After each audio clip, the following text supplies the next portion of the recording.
آج جدید information technology کے دور میں ہمارے بچے لندن سے چلتے ہیں تو ہمیں پل پل کی خبر ہوتی ہے کہ وہ اس وقت کہاں پہنچے ہیں، جبکہ ماضی میں جب ان کا کوئی بزرگ دور دراز یا نزدیک کے سفر پر ہفتہ یا مہینہ بھر کے لیے روانہ ہوتا تھا تو اس کے واپس آنے تک کسی کو اس کے بارے میں اور اسے اپنے گھر والوں کے بارے میں کچھ خبر نہیں ہوتی تھی کہ کون زندہ ہے اور کون دنیا سے گزر گیا ہے۔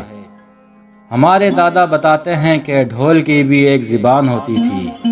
میراثی سورج نکلنے سے پہلے کسی پہاڑی پر چڑھ کر مخصوص دھن میں ڈھول بجاتے اور ارد گرد کے دیہات میں خبر ہو جاتی کہ فلاں فوت ہو گیا ہے۔ اس وقت وسائل نہیں تھے مگر سکون بہت تھا۔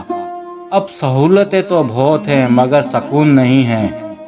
اس دور میں کوئی رویت ہلال کمیٹی نہیں ہوتی تھی۔ اگر مغرب کے بعد چاند نظر آ جاتا تو وہ لوگ اپنے محدود وسائل میں رہ کر خوشیوں بھری بھرپور عید منا لیتے تھے۔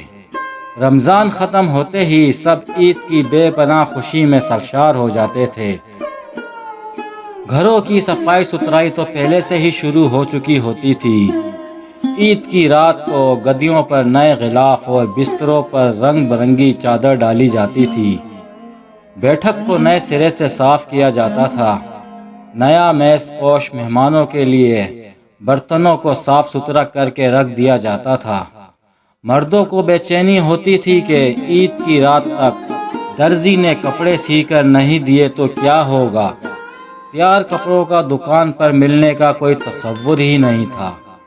نہ تو دکان پر سلے سلائے کپڑے ملتے تھے، جو بھی بنانا ہے وہ درزی نے بنانا ہے۔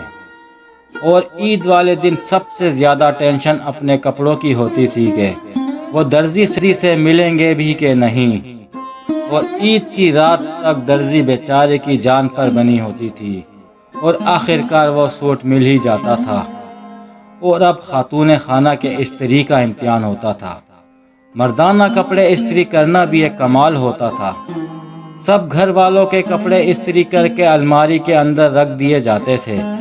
چاند رات کہنے کا ابھی کوئی رواج نہیں ہوا تھا۔ عید کی رات یا عید والی رات ہی اس آج کے چاند والی رات کا نام تھا۔ آج لوگ چاند رات کہتے ہیں مگر اس وقت چاند رات کہنے کا کوئی رواج نہیں تھا، بس عید والی رات ہوتی تھی۔ آخری روزہ کھلتے ہی چھتیں آباد ہو جاتی تھی اور نظر مغرب کی سمت آسمان کی لالی کے اوپر جس کی جتنی تیز نظر ہوتی اس کی واہ واہ ہوتی۔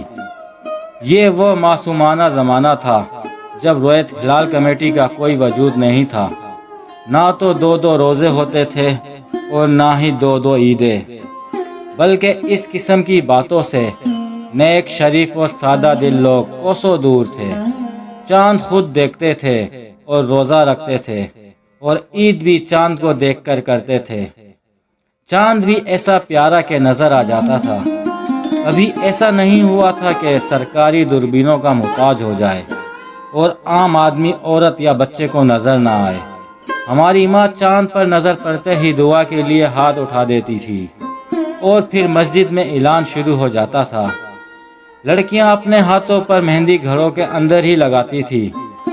اس دور میں بیوٹی پارلر اور مہندی ڈیزائنر نہیں تھے، بلکہ 2 گھنٹے سے ہی اس کو گھول کر رکھ دیا جاتا تھا اور ہاتھوں اور پاؤں پر بالکل سادہ طریقے سے مہندی لگائی جاتی تھی۔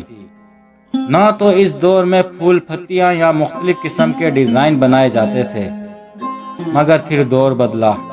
وہی لڑکیاں بیوٹی پارلر اور مہندی ڈیزائنر کے پاس مہندی لگوانے کے لیے جانے لگی۔ ماں اصلی گھی کا تڑکا لگا کر سوئیاں تیار کر لیتی تھی۔ شیر خورمے کا رواج کم ہی تھا۔ ابلی ہوئی سوئیاں ملائی، دودھ اور شکر ڈال کر جو شیرنی اس پکوان میں ہوتی تھی وہ خوشبو اور ذائقہ زندگی بھر کبھی نہ ملا۔ عید والے دن بہت تھوڑی کرنسی ملتی تھی، 8 آنے 1 روپیہ 5 روپیہ، اور سب سے بڑی عیدی 10 روپے ہوتی تھی۔ دروازوں کے باہر جھولے لگے ہوتے تھے، سادہ سے کپڑے، ہاتھوں پر مہندی، ہاتھوں میں 1 روپے۔ گلی کی لڑکیاں جھولا جھولنے نکل پڑتی تھی۔ کوئی ڈر کوئی خوف کسی کے قریب بھی نہ بھٹکتا تھا۔ لکڑی کی گاڑی، لکڑی کے جھولے اور تیلیوں سے بنا ہوا لٹو خرید کر لاتے۔ لکڑی کی گاڑی بہت شور کرتی، گھروں میں روٹی پکتی تھی، مرد گھر آ کر کھانا کھاتے تھے، ہمسایوں کا بہت خیال رکھا جاتا تھا، سب کے چہروں پر خوشیاں اور منہ پر عید مبارک ہوتا تھا۔ آج پیچھے مڑ کر دیکھتے ہیں، نہ وہ گلیاں ہیں، نہ گلیوں میں رہنے والے شریف النفس اور سادہ لوگ ہیں۔ ان کی اولادوں نے باپ دادا کے گھر اونے پونے میں بیچ کر بڑے بڑے گھر ویرانوں میں بنا لیے ہیں۔ نہ اب ویسی عید ہے اور نہ اب وہ ویسا چاند ہے جو سب کو نظر آ جاتا تھا۔ ہم نے ترقی تو بہت کر لی، مگر ترقی کے پیچھے اپنا سب کچھ برباد کر لیا۔